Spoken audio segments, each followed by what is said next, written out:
new generation up is definitely on par and on course. So I'd like to say thank you very much for joining me. I'd like to explain to you what the New Development Generation Kenya does. We conduct workshops and we talk about development as a theme. What development means to you?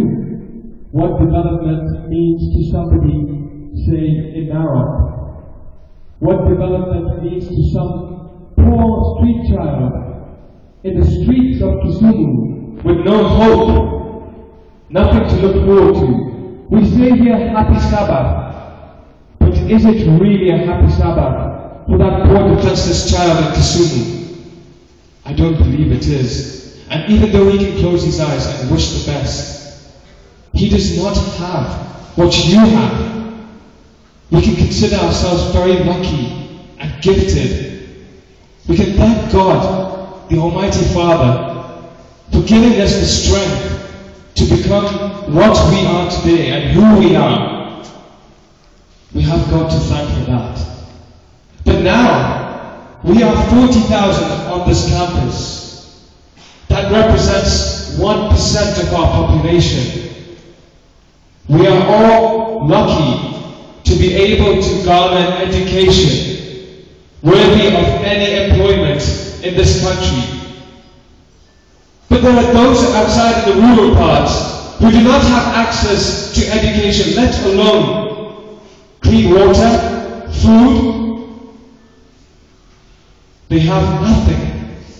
They are dying, my brothers and sisters. Men and women and children are being killed out there as we speak. Blood has been spilled. This is the way of evil. And this is what we stand against. We are soldiers of light. We, the New Development Generation Kenya, would like to extend our hand to you and ask you to join us. Join us in our fight against evil. Let us show them that the soldiers of light can prosper. That our brothers and sisters out there can eat 3 meals a day. That they can live a life they so desire. I spoke to a little boy,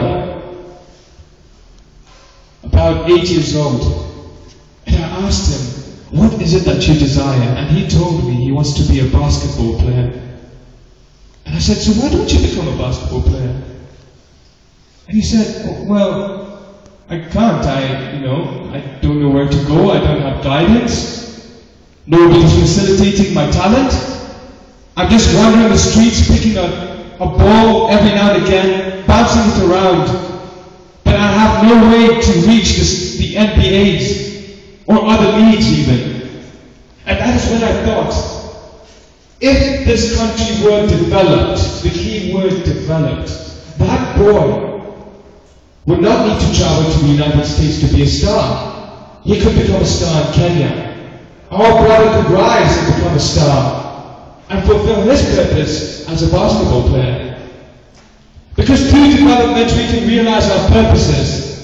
My brothers and sisters, we can realize what we were meant to do in this world and fulfill those purposes. We can pay heed to the call from God and do His bidding. That is up to us now. The 1% on this campus, you, your friends, our other brothers and sisters, we have thought about ourselves.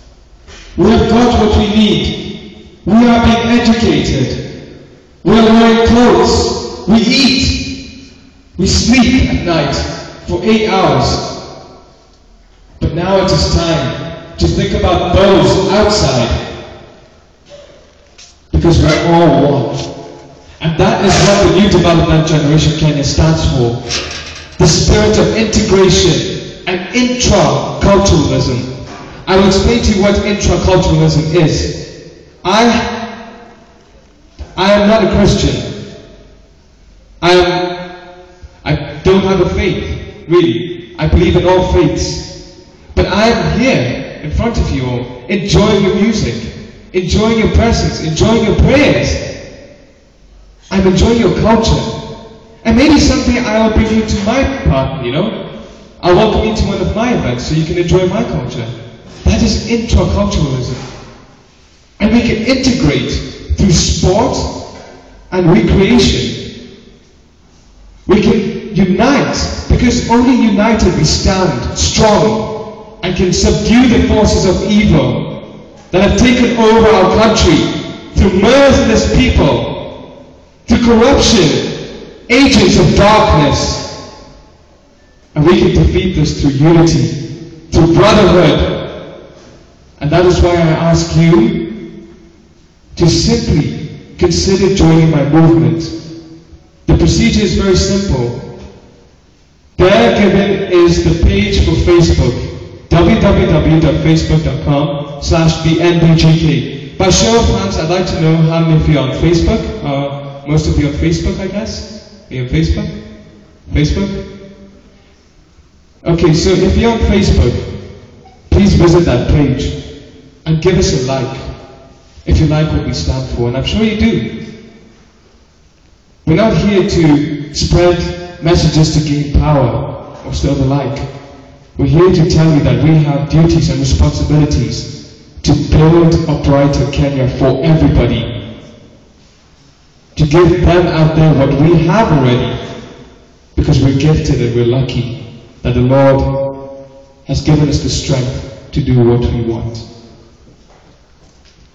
So with that, ladies and gentlemen, my brothers and sisters, I don't want to take too much of your time, but I hope that you have heeded my call, my plea for help, because we are headed towards a very important time of Kenya's times, and this is the election year.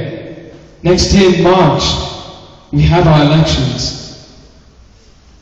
I ask simply that one, you place your vote, and two, you vote for a God-fearing man, whomever that may be, because you have that power to vote.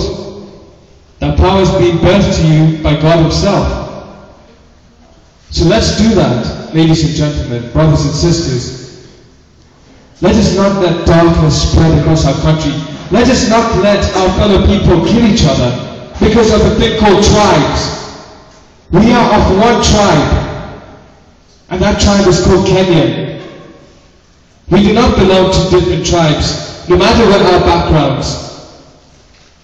We are of one tribe, one family, and that is why we are brothers and sisters. And that is why I have come here to appeal to you to join me and my fellows, my committee, in this fight against evil, so that we may see brighter and better days for Kenya like no other. With that, ladies and gentlemen, I'd like to close this speech and thank you for listening to me and giving me this opportunity. Thank you, Thomas. You have given me the opportunity to speak to our brothers and sisters, to facilitate this. I appreciate it very much, and I hope we can continue to engage and further discuss development and other issues this country is facing, because it is important. It is very important. So, thank you.